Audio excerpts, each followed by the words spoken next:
I kind of figured I had possible carburetor problems, so I went and brought a Holley with me today. We might just go ahead and throw that Holley right on there. All right, we got this thing loose. Let's throw it up. Thought we had it loose. We got something attached here. I don't know what that is. Oh, it's just a blocked off guy. So, all right, so I just pulled this filter out. That's the outside of the filter. That's supposed to go like this. And so your junk goes on the inside of it, and that was all on the outside of it. Which means there's a bunch of junk inside here. All right, so for the heck of it, let's just see what's going on inside of this carburetor. We've got all the Torx heads loose on the top, two there, here, here, here, down in there, that one, and these three. Take this off of here so that this isn't in our way anymore. And then this one will slip off. Pry it with a screwdriver a little bit till it's loose. And probably gonna need two hands. This one might not be all the way out. It's kind of hard to tell. All right, guys, we're pulling this stuff apart. Gonna give it a quick cleaning. These guys were a little bit rough getting out, but whatever. Clean up in there just a little bit and see what we can do. All right, so I want you to see down there. I don't know if you can see those, but if you can, really won't focus on them very well. There they are. All right, you see that? That is a jet there and there. Those things are completely clogged. That's your fuel in right there. That looks kind of clogged up a little bit, although there was gas getting to it, it seemed like. Let's go ahead and clean this junk out the best we can, see if we can get this thing going. All right, so that's all done. Got a quick down and dirty carb clean done. Let's throw it back on and see if we got any change. All right, so I got it back up on there, bolted down. I do think this carburetor has a problem. I tried to fill the bowl a little bit while it was off, just to see. Oh, looks like I left the key on for a while there. But anyways, should still crank. Let's see what happens. Huh. Ran just for a hot second there. All right, so I was able to get it to start. It was kind of hard. I turned the idle up because it's not idling, so let's see. Hold on.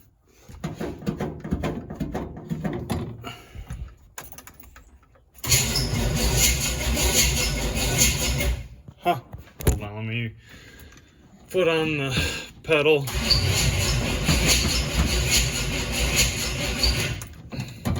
Wow.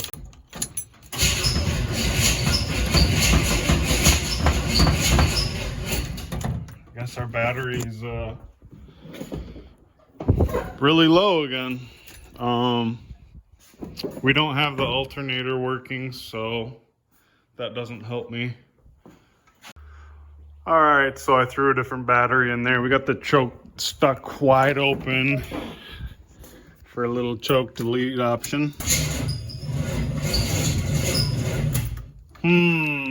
Either we've got a warm start problem or another dead battery.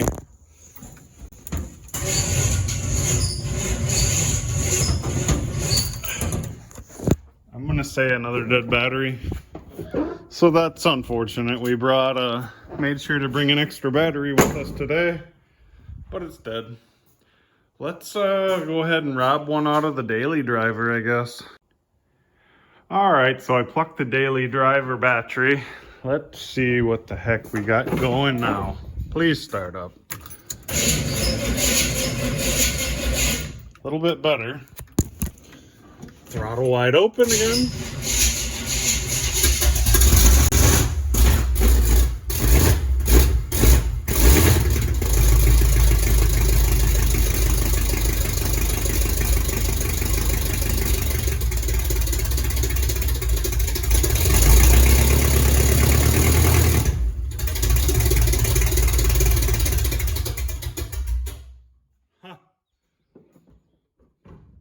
Just cannot get it to idle. But it's also very hard to start, so I don't know.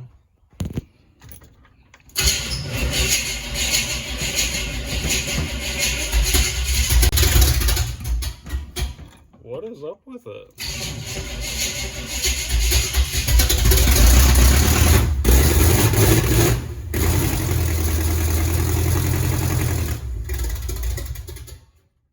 I don't know. Something's just not right. I don't think it's the timing, though it could be. I also forgot that that thing's messed up inside there. Broke that off, if you don't recall. Previous videos, I think in the second video, is when I discovered that was messed up and tried to fix it. Also, it's like I gotta push the pedal all the way to the floor just to get it to start, and that doesn't really make sense to me either. It seems like something's wrong. So that's as far as that wants to go. But yeah, I would think without putting the throttle to the floor, it would just fire right up, but not touching it at all. It doesn't fire. And then here's holding it to the floor.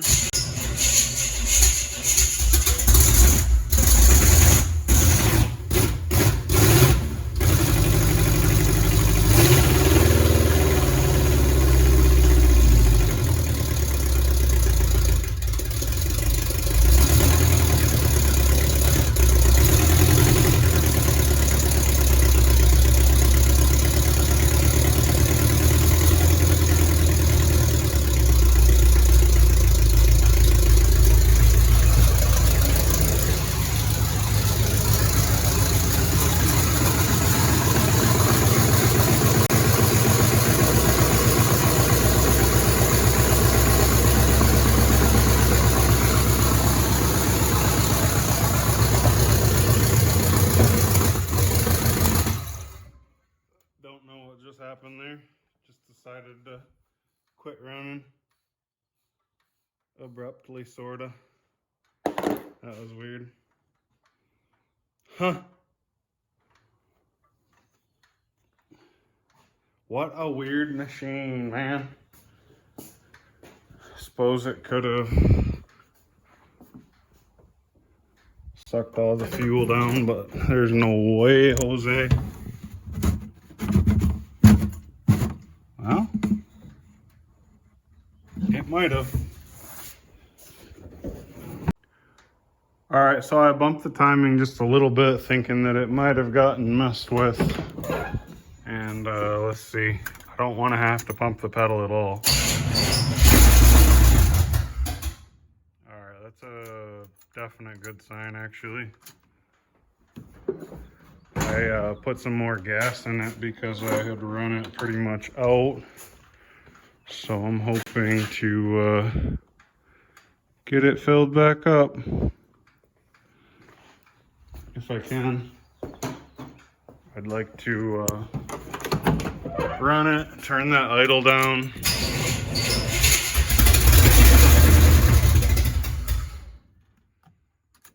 Huh. Weird.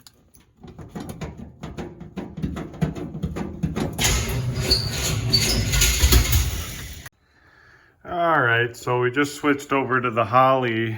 I'm fighting this battery. I don't know what's with me and batteries today, but and yesterday too, I guess. So we rigged this up from the fuel pump and into that. Basically, this was going right into the quadrajet here, and that's not going to fit this, and that's a barb. So yeah, we just did all that, and that's fine. I think this one, I just rigged it to go to the vacuum advance on the distributor, and then there's one more that we got hanging off the back of the carburetor. But the problem is basically the bracket that was holding the throttle cable here no longer fits. It doesn't fit the back of this carburetor and stuff. So yeah, it's just solve one problem to then have another problem. So all right, guys, today's the day. I'm feeling it. We're gonna drive this thing today. We've got 3 things to accomplish though. This Holley, the Holleys in general are notorious for flooding. And so basically, there's a bowl on the front and the back. The front one on this is got some kind of a problem. You pull this little screw out here and you shouldn't really see gas coming out of there. Maybe just get the threads barely wet or something. And that lets you know that's basically your float height check. So shouldn't really be gas coming out of there, just enough, maybe 1 drop or enough to wet the threads, and the level should be right there at the bottom of the threads. When I pulled that, gas just come pouring out of there. And when I tried to start it, gas was overflowing out of the vent here. So here is, I've already got it pulled out, but here is where your float sits and the adjustment for it. I don't know if you can really see. Probably cannot, but there is junk. Oh, you can, could you see that? I don't know if you can see it or not. I don't even see it laying on there anymore, actually. Yep, there's some right there. That little piece fell out. Come on, focus. There we go. So yeah, there was just a teeny bit of trash on that seat, and that's all it takes. So we'll go ahead and blow this out. Now there's supposed to be an O-ring on there. That O-ring was toast, just fell right off. And we'll reprime this thing and check, make sure we don't have any fuel leaking out of there. If we do, we got a problem. And so these Holleys, like I said, are notorious for that. And you got to be real careful and be on top of that, because if you're not and she's flooding, you're going to wash your cylinders out, and that washes the oil down, and then you've got tons of friction going on. Boom, your motor's done real quick. So this is still a good motor so far as I know. She seems to run like a top still. I know it wasn't good for it to get that water in those couple cylinders. That was 9 months of neglect. I'm sure the full 9 months wasn't doing her injustice, because it had a tarp on it, but after that tarp got a little bit compromised, that's what messed up our quadrajet. And tomorrow is actually the big day, which I'm pretty sure we're not going to make it at this point. But tomorrow was the bog, and we're still a little ways off, unfortunately. This thing's just robbing as much time from me as possible, dragging its feet, not wanting to do stuff. The motor wants to run, but it's just everything else that's cobbled around the motor. So anyways, back to the things we need to work today. If I can get this carburetor to stop flooding, that's part 1. Good. Part 2, charging whirler. If this charging whirler can charge this battery, then we're good. I thought I had that thing solved, but there's a 4-wire off this thing, and I think I had the wrong wire hooked up. It needs to see that exciter to excite the machine, the whirler, the charger maneuver to throw the voltage, and we need that working, because it really does not like not charging that battery. It just kills the battery super quick. And the third thing is, which I'm super confident I can handle, is this little throttle cable just needs rigged up there. Anyways, let's deal with that float needle valve, try and get this thing to stop flooding. Then we'll mess around with the charging whirler if we have to some more. It might have to just throw a whole different charging whirler on there, in which case we'll do that. And then we'll mess with that throttle, and then we are driving this thing. There's just, I feel a little bit of pressure on the brakes, so it feels like we'll actually have brakes. And I got pretty much everything all done We may need to throw a little more trans fluid in it, a little more coolant in it, and the power steering didn't look too low. Probably can get away with that. So as long as we don't have any huge leaks. This was leaking just a teeny bit here, but I think I got that pinch closed. Down at the other connection there, I'm sure there's gonna be a drip drop coming from there. Hopefully not too bad. We'll deal with it later. But anyways, let's mess with this carburetor. All right, we threw a new O-ring on there. It's not exactly the right one, but hopefully it'll work enough to get her going. So let's throw this back on there, see if we can get the adjustment right. We'll get her all filled back up. We better spit on it or something. Alrighty, we got everything reinstalled. Primed her up just a little bit. We're showing like 14 volts on this battery, so hopefully got the charging whirler hooked up properly, and we'll see 14.5 once I start it. That is really high for a battery in my mind, but is what it is. So let's cross our fingers, man. We need some luck today.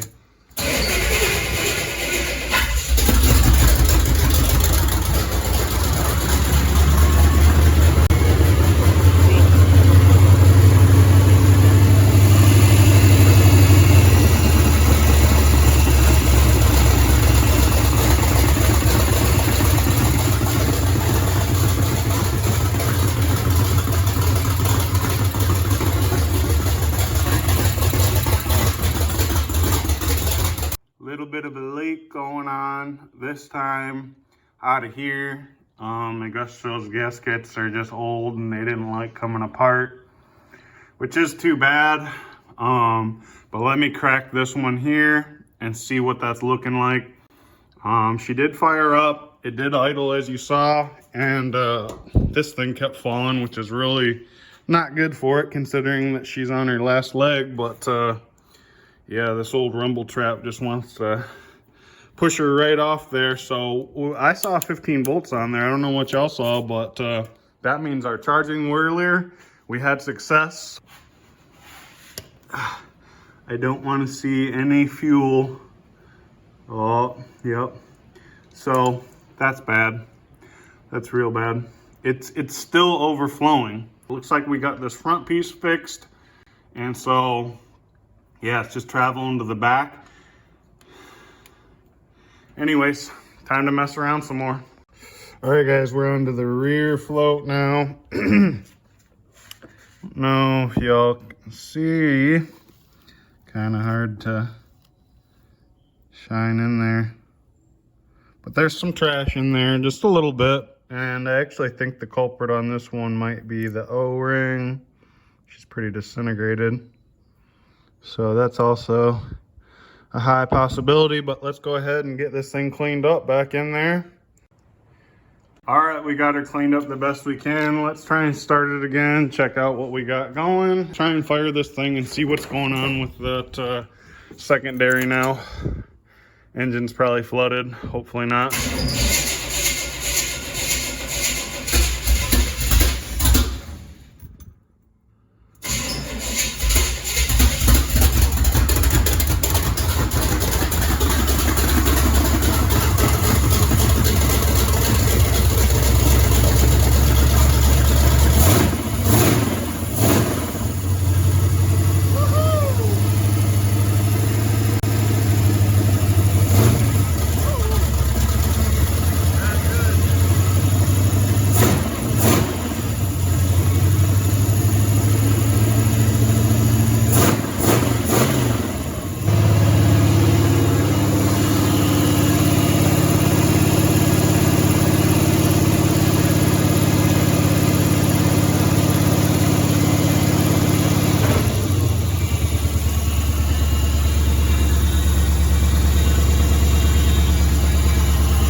guess a power steering pump maybe.